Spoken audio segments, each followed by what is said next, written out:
All right, guys, welcome to episode 198. You didn't even know what it was, did you? No, I had to look.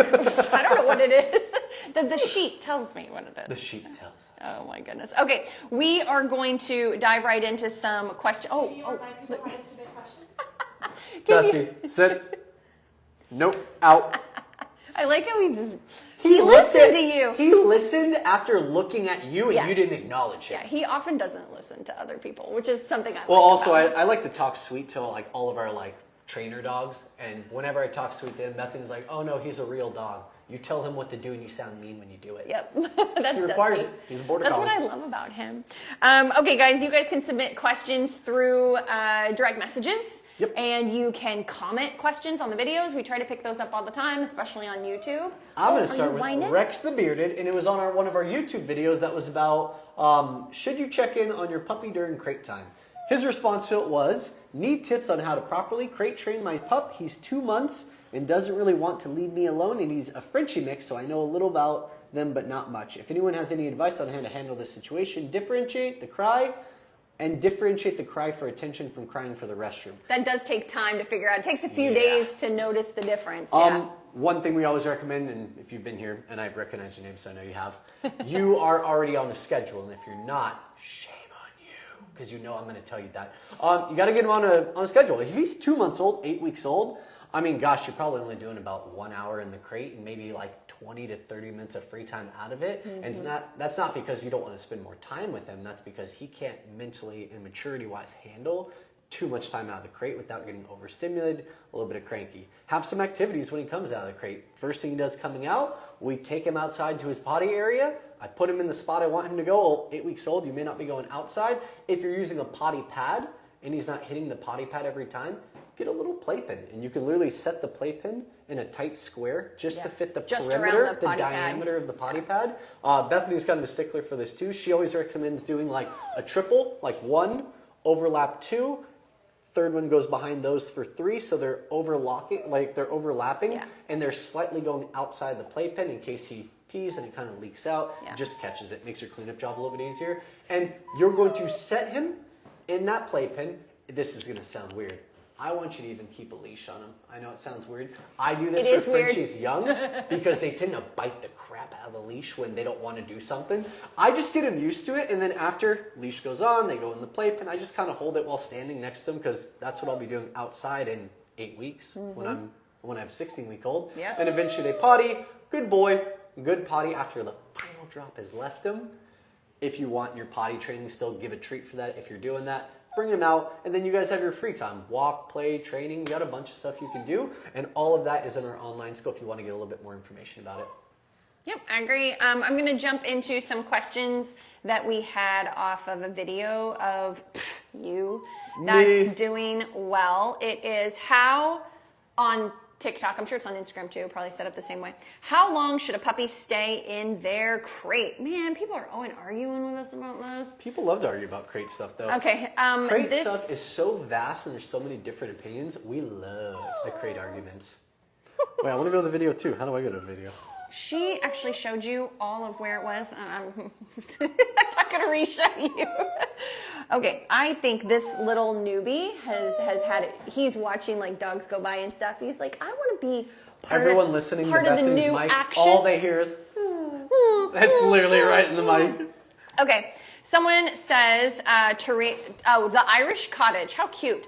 I've really confused my 11-week-old. She sleeps in her crate from 10:30 p.m. to 6 a.m. Then we take her to potty. No accidents in the crate. I check every morning. She's fed 3 times a day. Last feeding 6 p.m. Access to water until her last toilet time.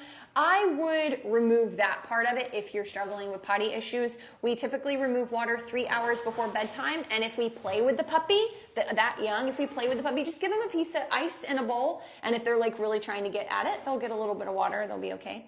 The crate door is open from 6 a.m. for the day. She goes in and out by herself. Okay, so I'm not sure where... Oh, she said, I'm really confused. I've been looking for that question. Yeah, my bad. She didn't say, I've confused my puppies. She said, I'm really confused. So I'm not sure what you're confused about. I didn't get didn't pick up on the specifics of what you're confused about.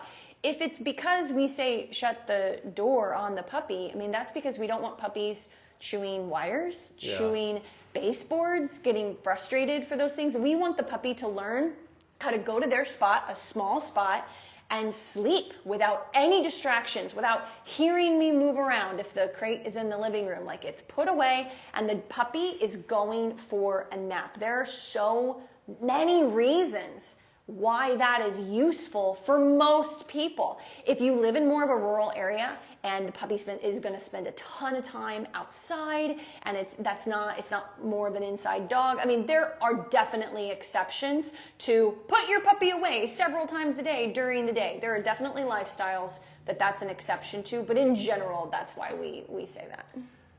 I understand your confusion. Why would you be doing daytime crating when you're already doing 8 hours overnight and you bought a puppy to spend time with them? Yeah. But puppies at that age need anywhere between 16 to 20 hours of sleep a day, whether we want to spend time with them or not, whether they want to spend time with us or not. That's still a biological need that they have. So we have to help them get that in order to not get nipped, jumped on, and bit at constantly. It's more about helping them to rest, relax, and recuperate in between times coming out of the crate, so you guys actually get better sessions with them while they're out of the crate. It's all about balance. All about balance. Yeah. I really like this one just because it's different. And so there's always exceptions, guys. Come on. Like, y'all live in the real world. There's always exceptions. But I always love the people who do this. So I don't know how to say this. Her name is Faye. I just did it. My brain just caught up with me. Her name is Faye. She says, I started using a crate when I got my mini Aussie. He did not like it. I felt like he was traumatized by the crate. He was perfectly fine once he wasn't in it. He behaves perfectly fine without it. Okay, cool. Nice, cool. Good for you. I mean, truly. Yeah, that's cool. not even a sassy response. We actually mean that. That's okay. Every dog is different, and if you have a dog that relaxes outside a crate, good for you. I have sass. Oh, you got sass shit. Yeah, I thought we were doing a nice one. No, I have sass. So here's the thing. I really do mean that. That's good for you. If your puppy is really well behaved and you're handling the typical like puppy ups and downs and adolescence like a champ, I really do genuinely mean I don't mind that at all. I grew up and I didn't crate dogs when I was a kid. And so I totally get that. However, for potty training, for actually teaching a puppy how to hold their pee for long periods of time, crate training all the way. We especially see regression after dogs are spayed when they're not crate trained. So just a side note, leadership opportunities are huge with crating. But if you're not having any issues with leadership in the home and your dog learning to follow you and listen to you and you've worked on off-leash recall, like you've got all the goods without that, no problem. Helping your dog fully rest. So a lot of dogs, especially Aussie breeds and mini Aussies, they're very uppity. And so they really struggle truly getting the sleep that they need outside of being in a quiet room for a while or a crate or whatever you're choosing to use. But if your dog can snooze for the proper 16 to 20 hours a day, then cool. That's definitely a genetic predisposition. Come at me with your next mini Aussie. But no, truly, there are outliers to everything. There's exceptions to everything. I just, did a video on how to use a gentle leader. Never do this. Guess what I did with this dog? I did what I said don't do with gentle leader, and I've never done that before. So my point is there are always exceptions to these rules. We're just giving these basic guidelines, and we explain the reasons why. And not to mention the safety. I mean, I don't know of a puppy that I would feel safe leaving in a home that wouldn't potentially ingest something, especially having a little girl Bethany, now. I mean, we have those 1 in a million unicorn dogs. Yeah. It sounds like she probably has one if she never had any issues. But anyway, for the rest, but for the rest of you, it's a safety thing, right? So ingesting certain things, getting into things, just getting in the habit of getting into things can be really bad for your dog when you have a 3-year-old dog and you're trying to go to work and be able to just let them lay out on the couch all day, but you can't because they've built up those bad habits. So those are the reasons why we give that main advice is potty, leadership, and safety. So those are the 3 main reasons, just FYI. I got one from B. I have a 3-week-old puppy. I referenced that age specifically for us. I have a 3-week-old puppy. Oh, when should I start crate wait a minute. and potty training? Wait a minute. Yeah. Wait a minute. 3 weeks. You should set up your house like a whelping situation. That's what I was going for. Yeah. I'm passing this to you because you know a lot more about like the whelping boxes and Yeah. stuff. This is like a breeder situation more than anything. Yeah, I would definitely treat it like a breeding situation. I would like to know the answer too, so I'm here for it. Okay, so for the potty training, okay. Just for the 3-week-old puppy, that's young. Like that's not even, you're not training, you're lifestyling. Yes, yeah. I would think really hard how you want your puppy to be when they're older, because it'll make it easier if you do like a whelping box situation, which you can do on the cheap. You don't have to have something fancy. You just need an area where they hang out. And then that area has like a small walkthrough to wood chips, paper, puppy pads, newspaper, puppy pads. Or you can go to Amazon and actually get monthly grass sent to you, at least in the States. I mean, I can get it in SoCal for like $35 a month. I can get a grassy patch. That is what I would recommend, is set up a playpen scenario, and then it links to another playpen. That's the cheapest way to do it, I think it is. They also have puppy apartments, which we don't suggest for long term, but because you have... They're a lot more compact, a lot more close together. Yeah, Not as that's much true. of a distinguishment. That's true, but it doesn't have to be. It's not a litter of puppies. True. So it doesn't have to be. It's one puppy, so that would be perfectly fine. And really try to help this puppy learn how to go in here to potty and then in here to play and rest and actually work with your puppy in like the normal part. And they stay in there, I mean, a lot at that age. And I would just go online and look at the way breeders work on desensitizing puppies to handling. They hold them upside down. They hold them like a baby. They play light strobing stuff and noises on the regular. They're not coddling them either, because it could create some separation anxiety, genetic predisposition. Which is hard to do. Like you're not an owner right now. You're a breeder. You're a mother. You're a mother of a puppy as if you were the dog, and dogs don't really give too much affection to their puppies. Yeah. It's nurture and nature. And you're setting this puppy up, you know, to potentially go to someone and be, you know, as well balanced as possible at that 8 to 10 week age. So if you think of yourself like that and do some research in that mode, that could go a really long way into helping you know what to do. Crating, I would gravitate to pretty quickly, actually. By the 6, 7, 8 week mark, some breeders will go ahead and take their puppies and start to put them in a crate separate from the other area that I mentioned, just 30 minutes a few times a day, just to start working on that. They can't really potty train them in that regard yet. I mean, maybe they could. I know there's an exception to every rule, as we just went over. But in general, you could expose them to that in as little as 3 to 5 weeks, you know, but just for little bits during the day. And then by the time the puppy is like 8, 9, 10 weeks old, you've switched fully to a crate rotation. If you're doing good in the other situation. This is a weird one. I would definitely wait till the puppy is doing pretty decent in the area that you've set up for them before transitioning them to crate. I know our online school would help you, but it's not even going to help you right now yet. Like, it's more of like it's going to help you when your dog is about 7 to 8 weeks old. 7, 8, yeah. But I would say. honestly look for a program. You should check out ours. Ours is pretty darn good. It's a good price right now. Just saying. Just saying. But just saying. It's going to help you when your puppy hits 7 weeks old and you want to start watching these videos now for the next 4 weeks. Yeah. So you start saying, oh, my puppy just mouthed me for the first time. What should I do? Yeah. It's not leave it there so she can chew on it and teeth. It's replace, redirect. Like you gotta know what to do when these situations start popping up. Yeah. Those videos can help you. Yeah, I agree. Okay, let's do some Instagram questions. Because I was on TikTok, I didn't get to see them. Ricky, could you read them? There's a few in the beginning, if any are relevant. Yeah, there's a few. Could you discuss how to get your 5-month-old Dalmatian puppy to stop crying constantly?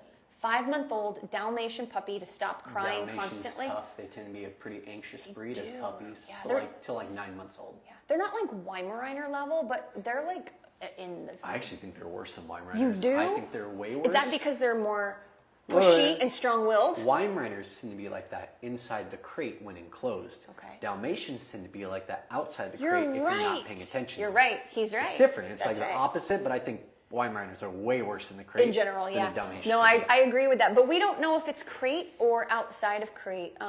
Could you? We do need the clarification. It Yeah, changes could it you in a big way. text us back? Could you text us back and Message let us know? us. How to get a dog from eating grass? Oh, I don't. Age? Do we have age?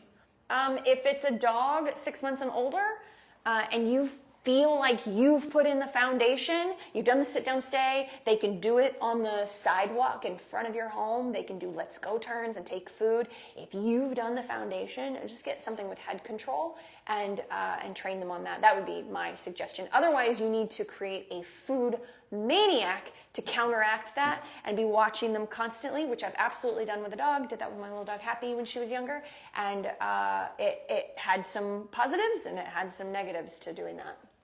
You got to see how far gone your dog is. That also matters too. If you take your dog outside, whether you bring crack, it's not going to matter if your dog's focus is so strongly for the dogs. So if you can't get your dog to take food outside, I see some heart You mean grass? Grass. When you can't get your dog to take food around these items that are really difficult to work around, then you actually have to backtrack away from them first. Train them a few feet away to 10 to 20 feet away at a distance so the smell isn't as strong. When your dog starts taking food and you can do it normally, regularly, then you're starting to increase or decrease the distance to the item until eventually you can do it on the item, the grass. Now, if we're talking about something really low key, like they just munch, they like to lay in the grass and munch on it. Just walk in. Yeah, you could just walk into them and give space, but then they're just going to lay down and do it they again, probably I will, would say. sure. You know, everyone is like, oh, it's diet. I have tried so many different diets with my dogs. I have 2 dogs that are grass eaters, and I've tried so many different diets. Sometimes they legitimately are doing it because they don't feel good, and then they'll throw up, and that makes them feel better. But then they just do it to do it, and they don't throw up. They just I eat think it's grass. habitual too. It can become habitual. Yeah. Anything that they do regularly just becomes habitual. And so I have 2 lazy munchers, munch. I have tried a lot of diet changes with them, and sometimes I've seen some improvement, and sometimes I've seen none at all. It can be challenging. The biggest improvement I saw with my dog is, first of all, like, what's the dog's diet like? Are they on just a kibble? You know, because there's probably some things missing from there. And so that could be one thing that you could look into potentially. I'm trying to remember the name. I think it was Volhard, Volhard, I think, Volhard. They have a vegetable medley that you can get, and it's not cheap. That's the best thing I found for my dogs. They just don't eat as much as they used to when they're on it. And yep, Volhard Nutrition. Yeah. But yeah, it's a pretty penny. Looks like it might be a little pricey. It's a pretty penny. They got a nice website. And it's just the vegetable patch that I tried. But again, all my other dogs, like diet stuff, I think was in check, you know, so they're on a really, really high nutritious diet. So I don't know, something to think about. Okay. It's also really good for vaccinations and also for avian flu and a lot of the things that dogs are getting from a young age. It helps with that. Like parvo, distemper, giardia. What do you mean helps with that? It ups their resistance to it. I couldn't think of the word. How is resistance. How does it help with You're that, like, Sparky? Bethany, you're supposed to throw the word in so I could bounce off the word because I forgot the word. Well, it's the same with kids. Like they say there's certain things like kids should and shouldn't be having when they get their vaccinations to help the body deal with it as well as up the immune response. So it's There's the same a lot thing. of really good stuff in this. Same thing. Like Yeah, stuff that people have to add themselves because companies don't make it yet. Volhard is solid. This is cool stuff. But it's good. also... Okay. The follow-up to the Dalmatian that whines, 5 months old, is she cries no matter what. Yeah, Sparky nailed that one. What if I'm holding her if she's alone? No matter what, if I'm holding her, if she's alone, even when she's outside sometimes. Okay, got it. Bethany, you love this one. Yes. This is yours. Well, I can't even begin. I mean, do we have 20 minutes? No, we don't. Yeah, why have not? 20 We started minutes. like 6 months late. Just hit them. I mean, just to be honest, when it comes to stuff like this, it's like a whole, for me, not, it doesn't have to be for you, but for me, if you're a client coming to me and these are the issues, for me, it's like a whole reset. She's a 5-month-old hunting dog. How much exercise is she getting? How much mental work is she getting? You know what I mean by mental work, guys? I don't mean teaching, sit down, stay calm, give paw. Those are so easy for puppies. We're talking like, can your dog go on place? Oh no, you want that one, go. Oh no, I'm talking about how are you teaching no? So place is an excellent one. That's what we use all the time. We teach place and then we move away and the puppy steps off and we move in. And we're communicating, not right now. You're teaching spatial pressure. Not right now. And it's a no, it's communication, but it is a form of a no, not right now. You can't get off right now. And then we're doing that outside. And then are you just going places, which could be the front yard and the backyard right now, and just stepping on the leash and with like a little bit of slack and just ignoring your dog or holding the leash and just ignoring them and see if they settle. They can't go this way. They can't go this way. They can't go this way. They're just a behavior. It's a behavioral. Whine, they'll bite the leash. They'll try to paw at you. They'll start jumping. They Any can't jumping get away is a with no. anything. Any jumping is a no. Any mouthing is a no. And then you go back to ignoring them and then they settle. And so it's like how they need their exercise in check. It's a very exercise-driven breed typically, but people tend to know that. And they're like, okay, I'm running my 6-month-old 3 miles a day and they're crazy. Well, yeah, because the brain, the body is fulfilled, but the brain has been put into overdrive without the no, which is stopping at all thresholds. Can you throw up in your back door and your puppy wait without saying sit? A 5-month-old can do it. It can be challenging, but they could totally do it. That's through spatial pressure teaching. And so for me, it's really a bit of a reset in how you're interacting with your cute little puppy. Is there still a lot of good job, come, yeah, oh, good puppy? Like, is there a lot of excitement in the training, or are you acting like he's a field Dalmatian and driven, and it's like, come, sit, good. Pouch of food on your hip. Pause. Yeah, pouch of food all the time.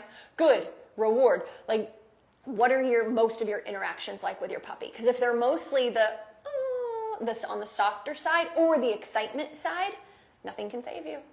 Nothing. We can do another one. We got one more in us. Do you have any from Tickety Talk that you want to do? I didn't see. Oh yeah, we did have one over there. We have quite a few actually. Oh, no, not that one. The regular Tickety Talk. Oh, they won't show up for me because I'm not on the live. Okay, sorry, Tickety Talk. How to introduce a 12-week-old cattle dog pup to horses. 12 weeks old. So we're still talking the baby range, but if there was ever like a breed of baby dog that uses their teeth to communicate, it is a cattle dog. Very different than border collies, which I've got right here. Border collies stare and cattle dogs bite. She hates it. You only pick the ones that are for farm dogs. This is like the only farm dog one we've had. What are you talking about? What are you talking about? She hates it when horses come towards her on the ground. Well, yeah. Things are big, man. Yeah, that makes sense. Scares the crap out of me when they come close to me, too. I'm not sure what you mean by that. I think I need more information. She's particularly doesn't like it when the horses come toward her on the ground.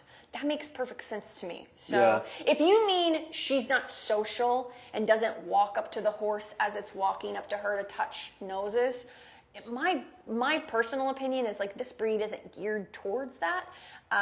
In the first place, they're more like gonna watch and observe and like see if they want to do anything about how the horse is behaving. I don't like the flight response though. So here's the horse. This is my horse. This is your dog. Woof woof woof. Man, I've been spending way too much time with my little girl. You did the sound of the wolf. You did the wolf sound. Oh God. What sound does the horse make? We're so into that right now. I have a 22-month-old. You have no idea. Anyway. Do you call her a 22-month-old? Yeah. Why don't you just say almost 2 years old? I don't know. It's a baby thing. I don't know. It's a baby thing. Anyway. Because there's so many milestones they go through. Okay. Anyway. Okay. So if the horse is going towards your puppy and your puppy is hightailing it out of there, that to me is a legit problem. Because it's a flight response. It's You're a scared. flight, yeah, You're it's fearful. a flight response. But if the fear response you're seeing is the puppy is navigating around and watching the horsey go, I think you're totally fine. Keep an eye on it. Do some confidence building. I'd teach place inside and work on it outside as soon as possible. But if that puppy's in place command and that horse heads towards the puppy, I would do it on the other side of a fence to start with, and just in the in the barn, when the horses are up as well. But if that horse hightails it towards your puppy in place, that puppy should be allowed to move away for sure in this circumstance. And I would do a lot of targeting. Dogs do really well with being on higher surfaces. They build comfort much faster usually. They'll be more focused and take food generally. And so having your little puppy hop up on higher surfaces, if you've got like some of those big wheel wells sometimes that are wooden, you could just pluck them up and don't let them fall off. Pluck them up and put them right on top of there and work on your sitting down, around the horses. Things like that would be one of the things I would do. Don't force your puppy to stay in that spot. If you're getting a full-on flight response, backtrack. You're not ready for it yet. Yeah, a lot more foundation with other things. Horses only on the other side of the gate. I do it the same way. I teach dogs to exist outside the dog park. As long as my dog's not running away from that fence or charging it, we're doing more existence work by it. Yeah. Like get the puppy to respond to you with the trigger on the other side of a fence, because the dogs aren't dumb. They know that I'm safer because the horses are in their stall or they're behind a fence. I'm learning a little bit here too, so I'm going to ask you some questions. Sure. So we always advocate for our dogs when it comes to other humans, like petting them and other animals coming near them. Would you advocate for the dog's position, being on place as a designated area, and advocate by stepping in front of the horse to create like a spatial wall? What an excellent suggestion. So I have a session this weekend and they have a horse. I'm going to implement it. So I wouldn't necessarily do that for a 12-week-old, because the moment I turn my back on that 12-week-old, they're going to bolt and I'm moving the horse away. And if I do have the leash, which I highly suggest you're doing this on a leash, I'm going to be pulling the puppy most likely.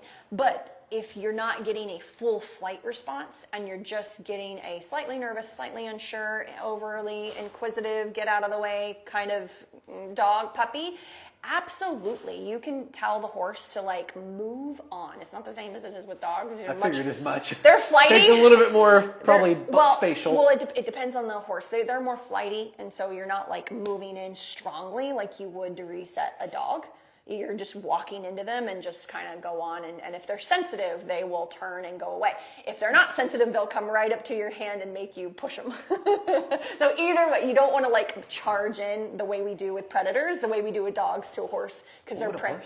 Well, they're flight, right? They but can they'll be also flighty. turn and kick. They can be flighty. Well, I mean, yes, they can. We had I a dog hope that not, got kicked in the face by a horse. That's broke half his face. It's horrible. Really? We're going to end on that note. I need them to know if they have horses, it is a safety thing. If they have horses and dogs, they already know. Trust me. Bowie's still beautiful. They probably all have at least one broken bone. Bowie's still beautiful at heel. Don't worry.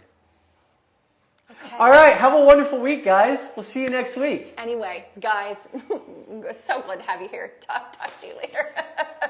Which side? This is TikTok.